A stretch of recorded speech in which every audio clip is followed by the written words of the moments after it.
Bonjour à tous, bonjour à toutes. Alors, bienvenue à ce midi rencontre qui est organisé par l'Arbre du Voyageur. C'est un rendez-vous hebdomadaire qui présente les initiatives, des partages d'expériences d'Antillais installés au Canada, dans les différentes provinces du Canada. Donc, en l'occurrence, pour l'instant, on a beaucoup d'Antillais qu'on a reçus qui sont sur la province de Québec. Nous en aurons prochainement qui viennent d'ailleurs, alors restez connectés parmi nous.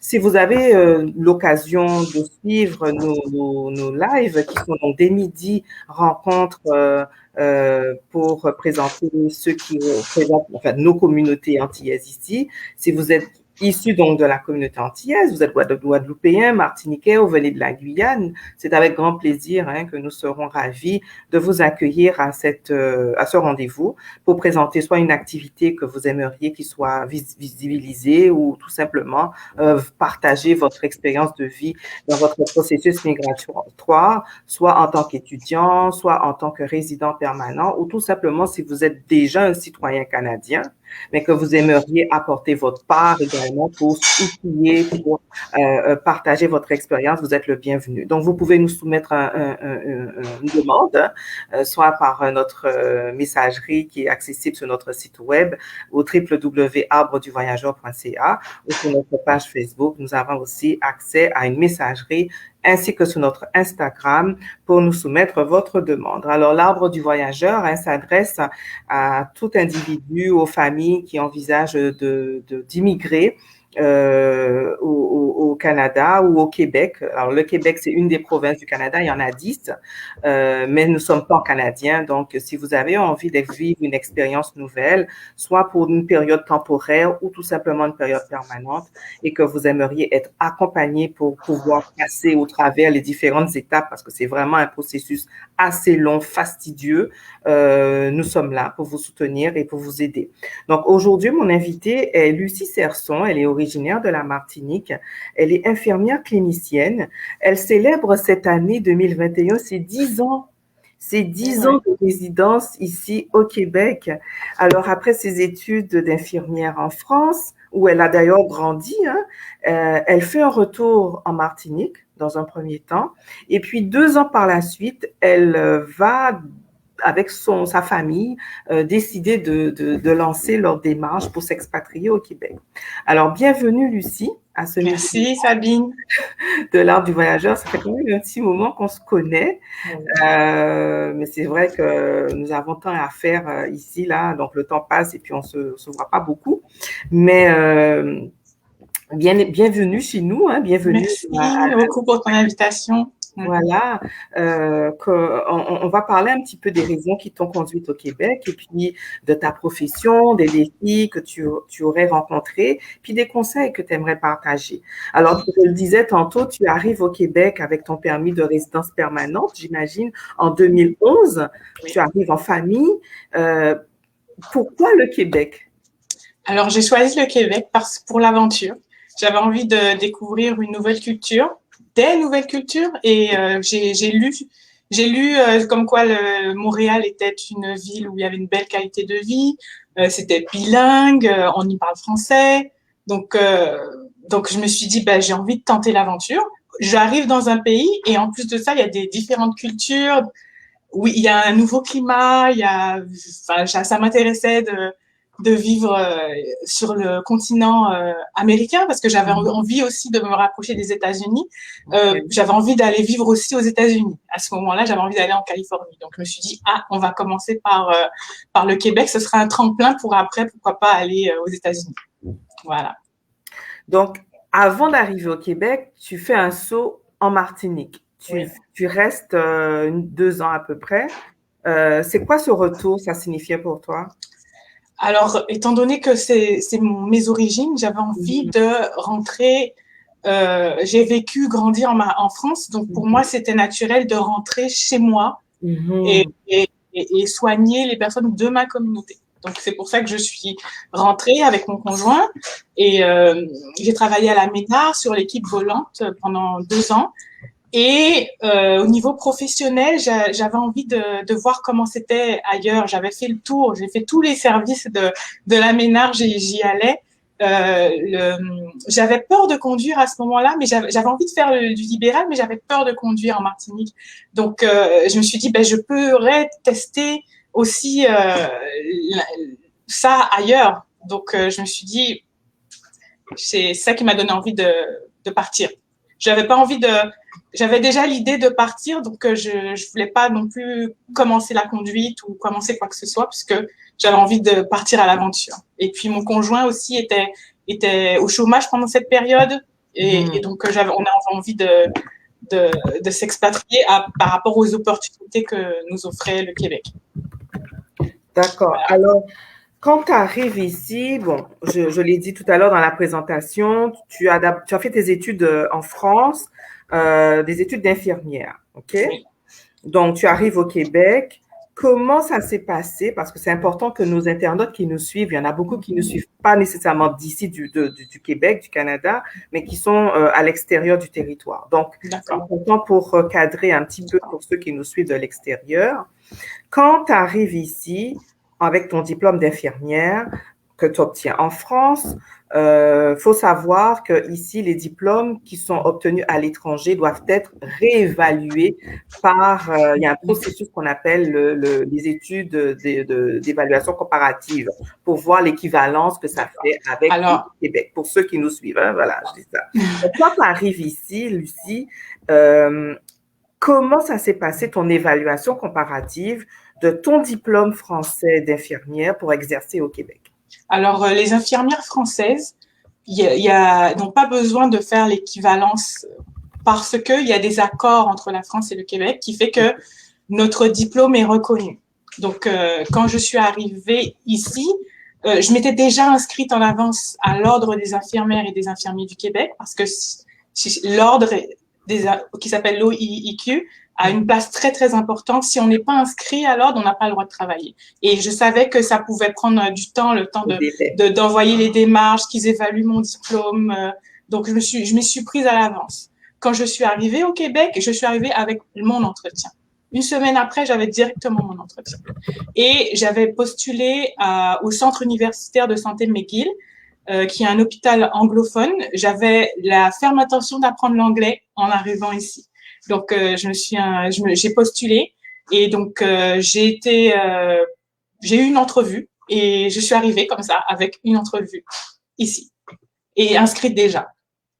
Donc, j'ai lu sur Internet que les entrevues, c'est pratiquement comme si il fallait que je repasse mon examen parce que ils posent des questions techniques aussi à l'écrit et à l'oral. Donc, ils évaluent mes connaissances, ils évaluent mon savoir-être, ils évaluent mon état de santé, ils évaluent mon anglais. Donc, ça faisait vraiment beaucoup de choses. Alors, je me suis préparée d'avance.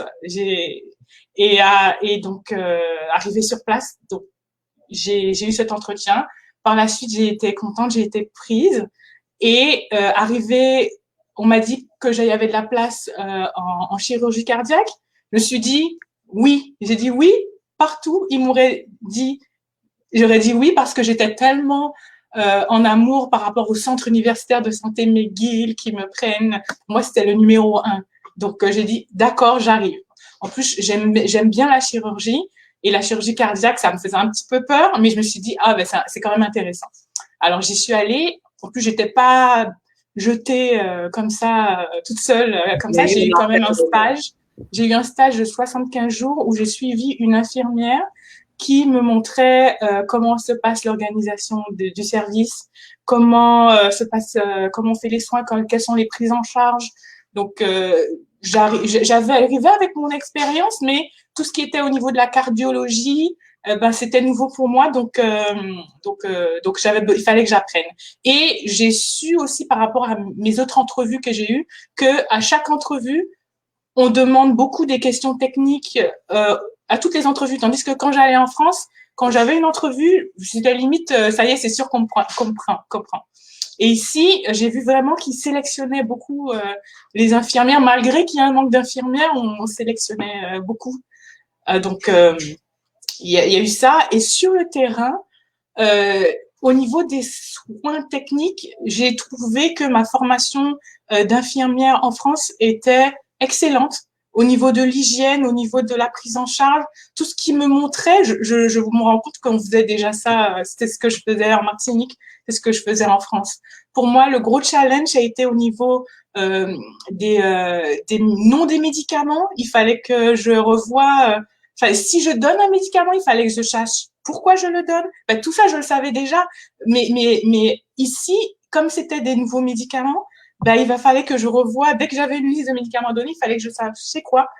Euh, Ici, ils utilisent beaucoup le nom de la molécule, donc il fallait que je revoie, et pas les noms génériques, ou sinon, par exemple, pour la coumadine, ils vont dire le coumadin, pour le Lasix, ils vont dire le Lasix. Des fois, c'est pas les mêmes noms. Les Au mêmes lieu de dire, terminologies. oui, au niveau des, pour aller prendre la tension, ils vont dire, je vais aller prendre la pression. J'ai dû m'adapter aussi bien à l'anglais, les termes en anglais, mais aussi moi en français. C'est-à-dire quand les personnes parlent en français québécois, je comprenais pas non plus. Donc je suis arrivée comme quelqu'un qui ne savait pas. J'ai fait un reset dans ma tête.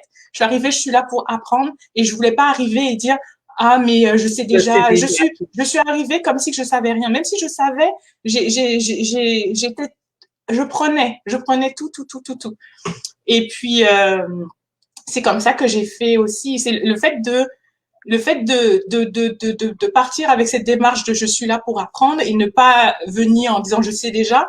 Je pense que ça a été apprécié, le fait que j'apprenne et j'applique comme il faisait, et de pas arriver et de vouloir tout dire non mais c'est pas comme ça qu'on fait ou des choses comme ça. Donc c'est comme ça que je me suis Très réussi à important. m'adapter. Hum? C'est très important que tu touches un point là-dessus en expliquant comment tu as fait pour quand tu es arrivé. Il t'a fallu t'adapter, il t'a fallu faire vraiment un travail d'humilité aussi là, parce que c'est ça, il s'agit de ça. Et ce que tu dis en amont, tu t'es renseigné, tu as travaillé pour te renseigner quelles étaient les démarches à faire pour que tu ne trouves pas avoir un délai d'attente en J'ai arrivant. vu Google, j'ai Tu as cherché, je cherchais les contacté, forums. contacté l'ordre professionnel, tu t'es renseigné, tu t'es préparé par rapport aux entrevues qui allaient être organisées pour te recevoir. Et là, tu t'es rendu compte qu'on est vraiment dans une démarche où on veut connaître la personne avant de l'amener sur un terrain qui ne lui est pas familier, mais qui va lui permettre de montrer quelles sont ses expertises. Et puis, dernier recours, c'est ne jamais arriver quand on vient dans une nouvelle société et de dire je connais déjà, j'ai déjà vu ça, ou voilà comme ça. Dans mon pays, c'est comme ça. Il faut constamment oublier cette étape où on sait qu'est-ce qu'on a appris chez soi et arriver comme si on vient une page blanche. C'est ça. Ça ne veut pas dire que ce qu'on a appris ne sert pas. Hein. Comme tu l'as dit, ça t'a aidé beaucoup au niveau des Mais technologies. surtout que j'ai vu qu'on Oui, était vraiment bien, franchement, on est oui. vraiment très en Ah avance oui. au niveau du système de santé ici. Sauf que quand on arrive dans un nouvel écosystème social, il faut savoir un moment juste écouter, observer, intégrer et ne pas dire je sais déjà, je vais vous montrer. À ce moment-là, on vous regarde vraiment comme la personne qui a besoin d'enseigner les autres et ça peut créer en fait du stéréotype vis-à-vis de l'autre. Ça peut créer un sentiment de toi à ce moment-là tu te dis mais on me discrimine, on te discrimine pas, c'est juste que faut juste que tu restes à ta place. Pour l'instant, tu viens dans un endroit où il y a déjà un fonctionnement. Donc, il faut juste comprendre le fonctionnement, prendre des notes, écouter, ne pas dire tout le temps je sais déjà.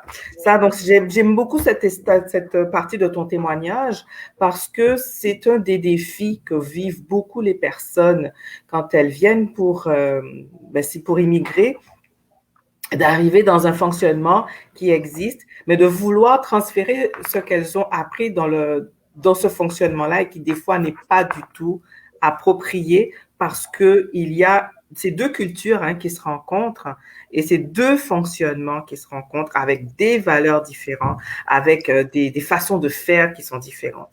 Donc, l'idée, c'est amener une harmonisation, mais pour cela, il faut prendre le temps d'entendre, de comprendre, d'observer. Il y a les expressions québécoises, tu disais, donc ça veut dire que il faut savoir comment on s'exprime au Québec. Il y a des expressions qui changent, il y a des terminologies qui changent. En plus, dans le milieu médical, il y a des termes qui sont pas les mêmes qu'il faut savoir. Donc, on n'arrive pas comme ça, on s'entend, Lucie, quelle que soit la raison dans le métier dans lequel on envisage d'exercer, on doit être préparé quand on décide de faire un tel changement dans sa vie. C'est bien ça? Ce que je voulais dire aussi, oui, ce que je voulais dire aussi, c'est qu'au niveau des horaires de travail, ici, c'est soit des horaires en 12 heures, mais ça, c'est plus dans le milieu anglophone. C'est pour ça que moi, j'avais envie d'aller dans le milieu anglophone par rapport aux horaires. Le milieu francophone, c'est de 7 heures à 15 heures, ou de 15 heures à minuit, ou de minuit à 7 heures. Donc, moi, il n'y avait aucun de ces plages horaires-là qui me convenait. Ouais. Souvent, tout le monde, ils veulent tous faire de 7 heures, 15 heures. Tout le monde. Sauf qu'il faut faire aussi 15 heures minuit. Ça veut dire que je suis pas là avec ma famille le soir. Et de minuit à 7 heures du matin, c'est se déplacer, aller dehors à minuit, rentrer. Voilà, les horaires moyens. Voilà. Et puis, faut savoir que tout se passe par ancienneté. C'est-à-dire, pour les vacances, quand on veut poser des vacances, on va regarder quelle est l'infirmière qui est là le plus longtemps. Et c'est elle qui va avoir le choix de poser ses vacances quand elle veut. Si j'avais envie de changer de service, changer de départ, on dit pas service ici, on dit changer de département. Le département. Si je veux changer de département, c'était aussi par ancienneté. Donc, quand tu viens d'arriver. Faut connaître tout ça. Je veux dire, quand tu arrives dans le service, tu peux pas poser tes vacances quand tu veux. Tu peux pas, si un poste qui se libère ailleurs, il faut que tu laisses la place aux autres avant. Ça arrive qu'ils sont pas intéressés, hein, mais voilà, faut savoir ça. Sinon, au niveau des transmissions écrites et orales, en France, on le fait par problème ciblé, des transmissions ciblées, tandis qu'ici, on va parler système par système.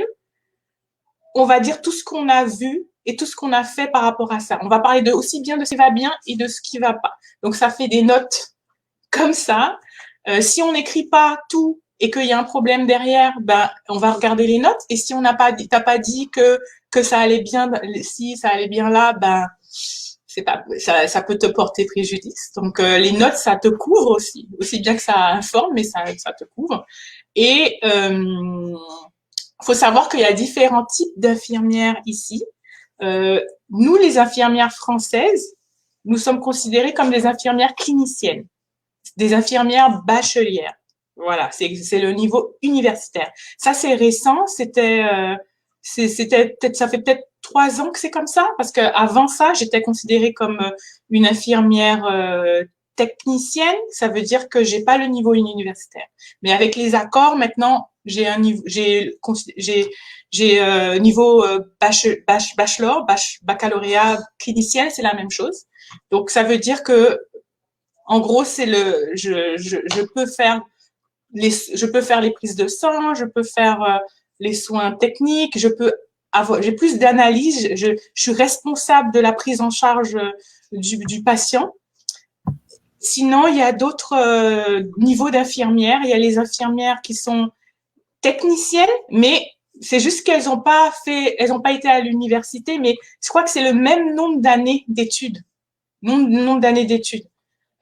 Les infirmières techniciennes, c'est qu'elles ont fait un diplôme d'études collégiales en soins infirmiers. Voilà. Sinon, il y a les infirmières auxiliaires qui, elles sont plus des infirmières qui vont faire les soins, c'est-à-dire elles vont prendre la pression, elles vont faire la glycémie, elles vont faire les pansements et elles vont transmettre ce qu'elles ont fait à l'infirmière clinicienne. L'infirmière clinicienne ou l'infirmière technicienne, elle va faire l'analyse. Elle va faire l'analyse de tout ça. Et ensuite, elle va prendre des décisions par rapport au protocole de soins établi dans le service par le médecin. Et donc, dans le milieu anglophone et le milieu francophone, c'est pas non plus le même système. Le milieu anglophone, il y a moins d'intermédiaires, c'est-à-dire que je peux contacter directement le médecin si j'ai un problème avec un patient. Tandis que dans le milieu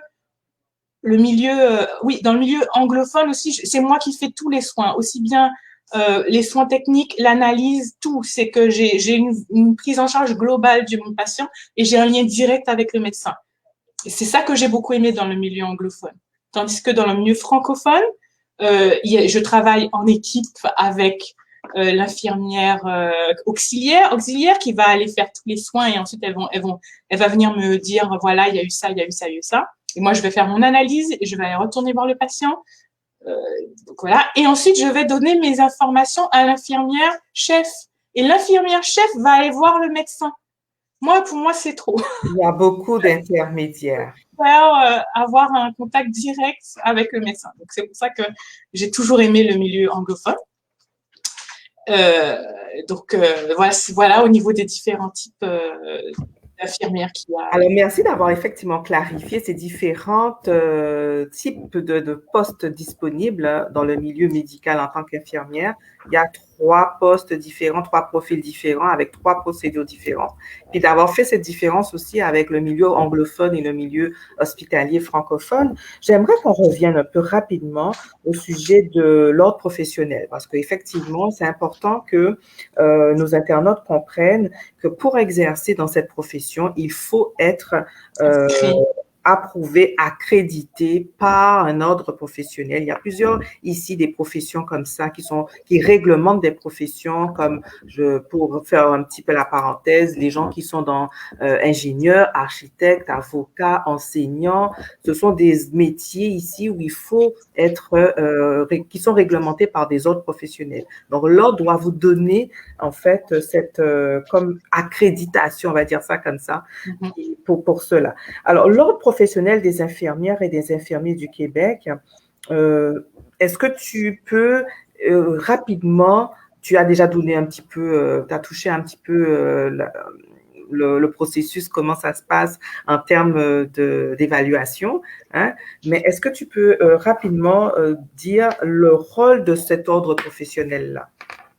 Alors, le rôle des infirmières, enfin, le rôle de l'ordre des infirmières et des infirmiers du Québec, c'est de protéger la profession, s'assurer que nous ayons la formation adéquate, le diplôme adéquat, et ça permet aussi de protéger les patients.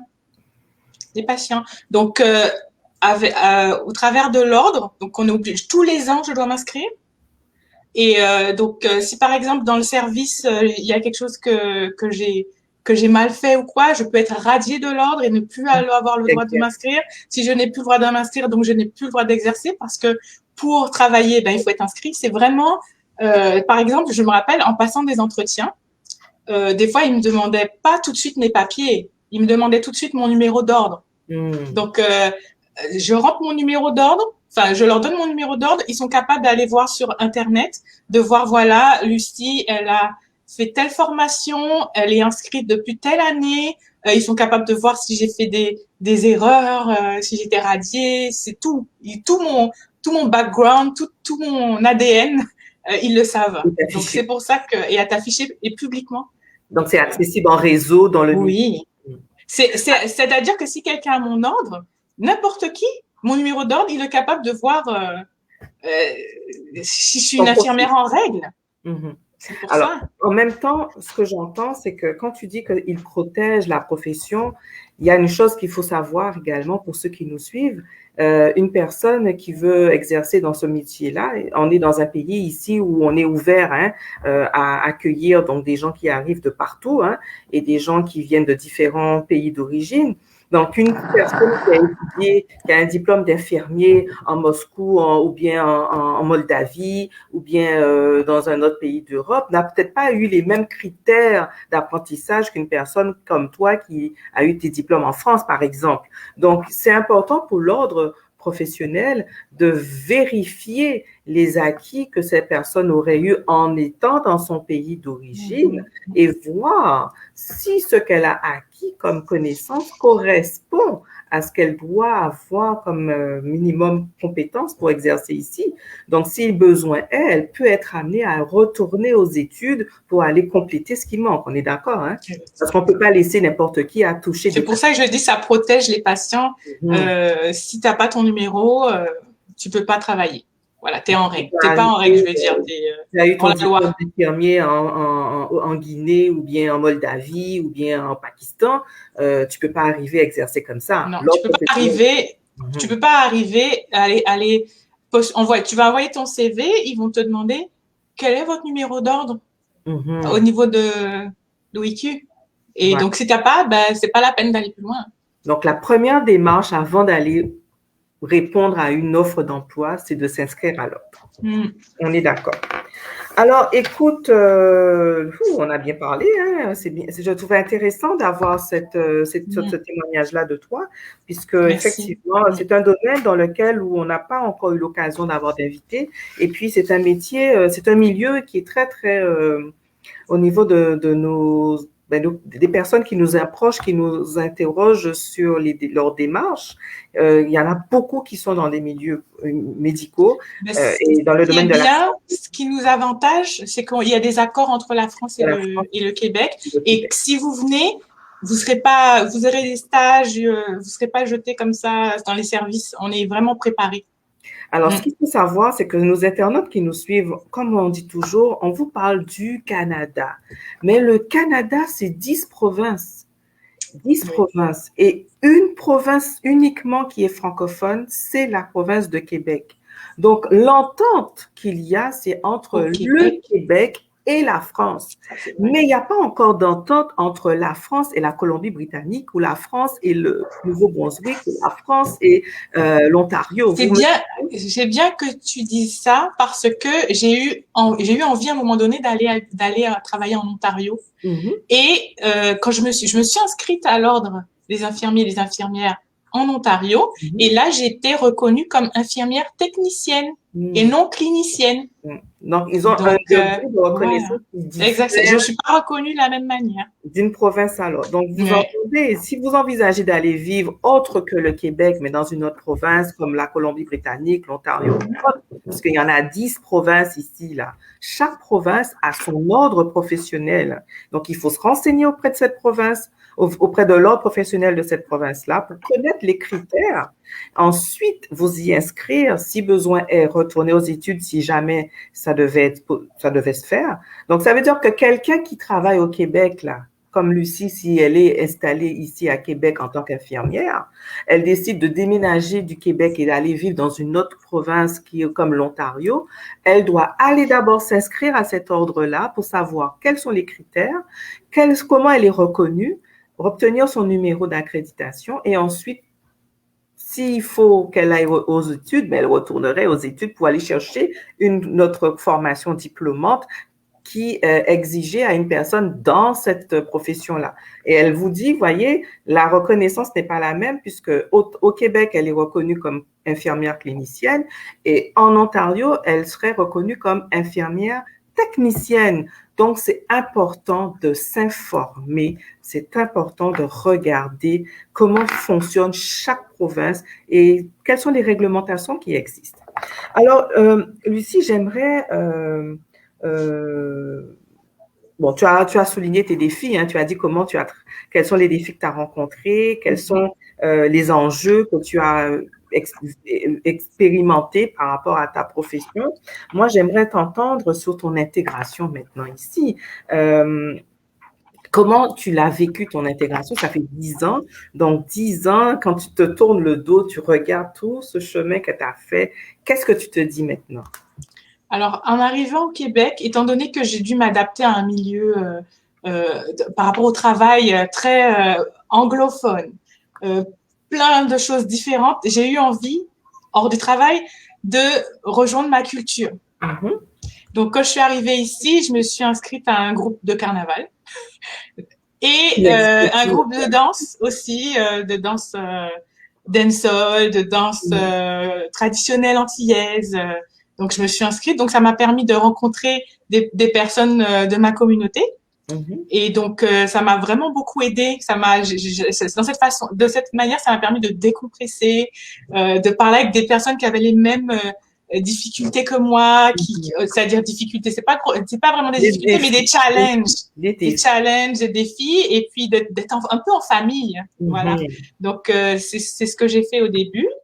Et puis, au fur et à mesure, je me suis liée d'amitié comme ça. Et sinon, j'ai fait du bénévolat aussi. J'ai fait du bénévolat pour développer mon anglais. Donc, j'allais à domicile pour aider des personnes en situation de handicap ou des personnes âgées. Je les aidais à sortir, à aller faire au centre commercial, et puis ça me permettait de développer mon anglais et en même temps d'aider des personnes à sortir de leur isolement. Donc j'ai fait ça, et puis Tu as créé aussi Mamzelle. oui, parce que je voulais partager aussi des choses de chez moi. Donc, j'ai créé une marque qui s'appelle Mamzelle, où c'était des créations, des tenues ethno-tendance avec du tissu africain, du tissu madras. J'ai participé au Black Expo Design, où j'ai présenté mes créations. C'était vraiment une fierté pour moi.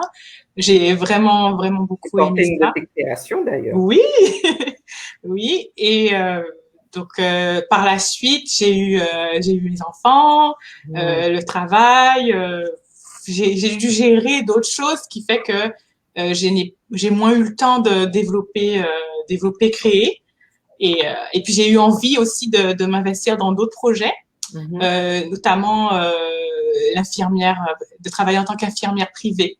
Okay. Donc j'ai fait pendant 2 ans, j'ai offert des soins privés à domicile à mon compte. C'est l'équivalent d'infirmière libérale, mais sauf que là c'était en privé. Et étant donné que c'est pas le même système de santé, je me suis retrouvée en fait à pas avoir suffisamment de patients à soigner, parce que 90% des patients allaient dans le milieu public, c'est-à-dire ils allaient dans les centres de soins ou ils allaient à l'hôpital pour faire leurs soins, malgré qu'ils se plaignaient qu'ils avaient envie d'avoir des soins plus à domicile, mais ils n'étaient pas prêts à payer de leur poche, sachant que ce n'était pas remboursé par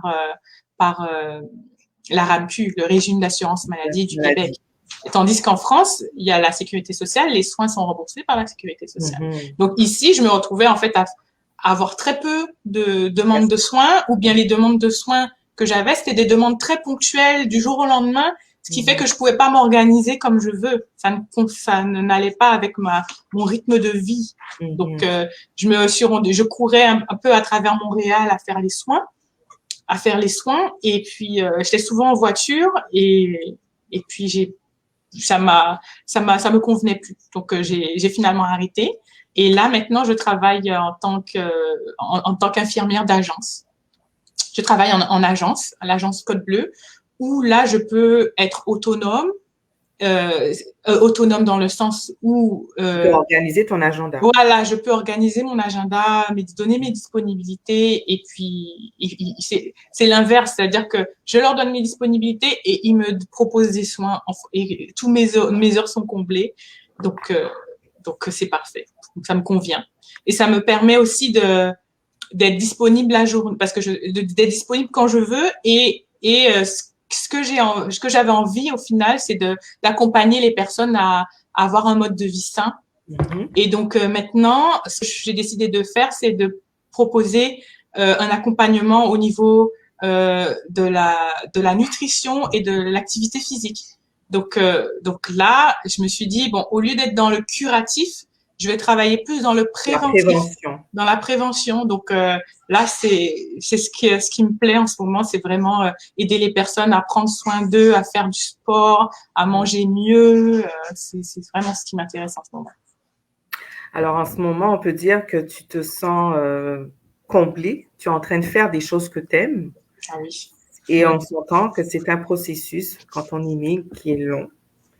Ça prend des étapes à franchir, et tout n'arrive pas tout de suite. Il faut prendre le temps de s'intégrer. On est d'accord? Voilà. Je te rejoins. Quand je suis arrivée, j'étais en observation.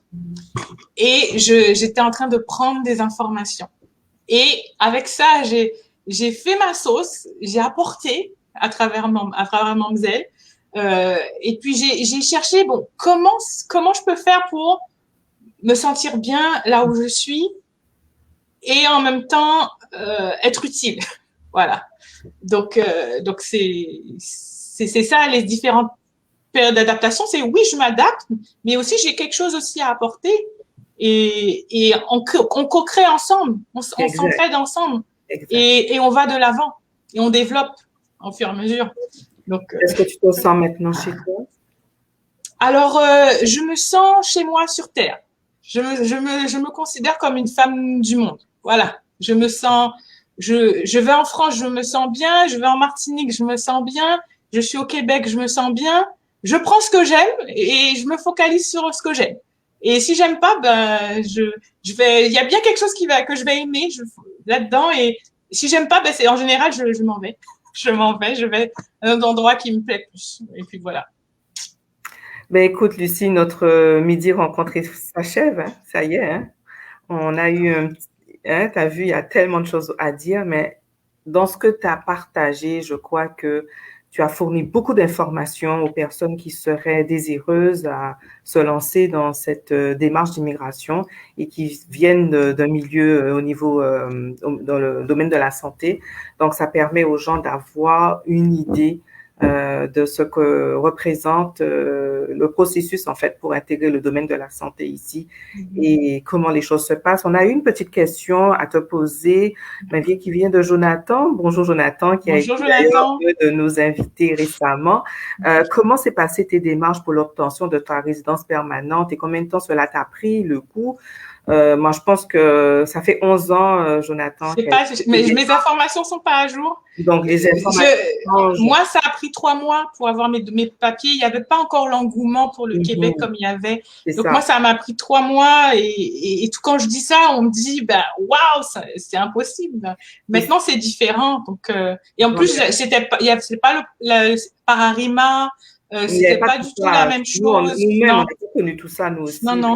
C'est pas comme ça.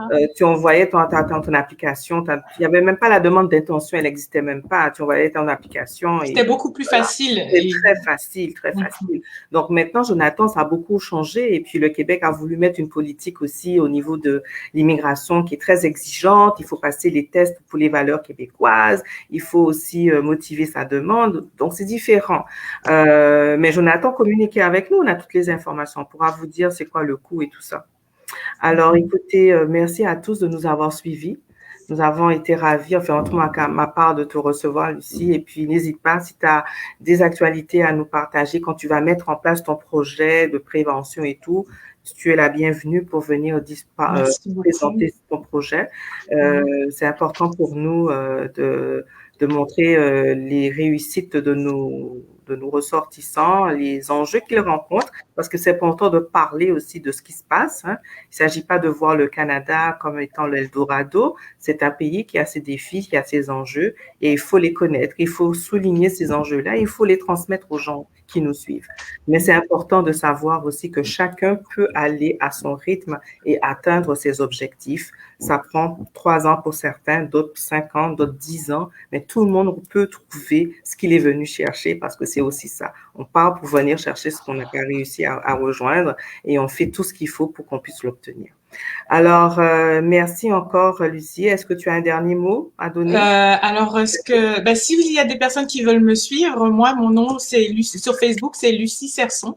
Donc, Lucie, Lucie-Cerson. Donc, j'ai une page Facebook. Ça me ferait plaisir. Si vous voulez suivre mes aventures, vous pouvez me suivre à travers ma page Facebook. Voilà, vous êtes bienvenus. Alors, nous, on met fin à ce midi rencontre. Restez connectés. Nous avons plusieurs activités qui s'en viennent prochainement. Nous avons une séance d'information que nous organisons le 27 février prochain. Vous allez avoir des outils si vous envisagez d'avoir des informations sur l'employabilité, sur l'entrepreneuriat. Notre animateur est Samuel Hervé Manding, qui est reconnu pour étant un coach formateur dans ce type de domaine. Alors, la page de l'événement existe. Allez liker la page de l'événement. Il y a un lien Eventbrite où vous devez obligatoirement, par contre, vous inscrire. L'activité, elle est gratuite, mais il faut vous inscrire sur Eventbrite et ensuite, vous recevrez un lien pour pouvoir participer à cette séance d'information et poser vos questions personnalisé aussi, on va vous accompagner. Samuel se fera un plaisir là pour vous accompagner. Soyez des nôtres et restez connectés. Donc, nous vous souhaitons un bel appétit pour ceux qui nous suivent de Québec. Pour ceux qui nous suivent des Antilles, ben, je crois que c'est fini pour vous. Alors, on vous dit, ben oui, À vous êtes bientôt. c'est carnaval, bah yo, nous, on fait là. Il y a COVID, il n'y a pas vraiment les activités carnavalesques comme les années précédentes, mais ils J'ai sont, vu qu'il y avait quand même des oui, petites choses, hein? on Ouais, est ouais. de rester connectés avec le pays pour nous Mhm. amener un peu de chaleur. Donc, eux, c'est férié pour eux aujourd'hui, hein. Mhm. Voilà, c'est ça. En tout cas, profitez bien. Et puis, au plaisir de vous retrouver connectés pour notre prochain invité de la semaine prochaine. Bye. Bye bye.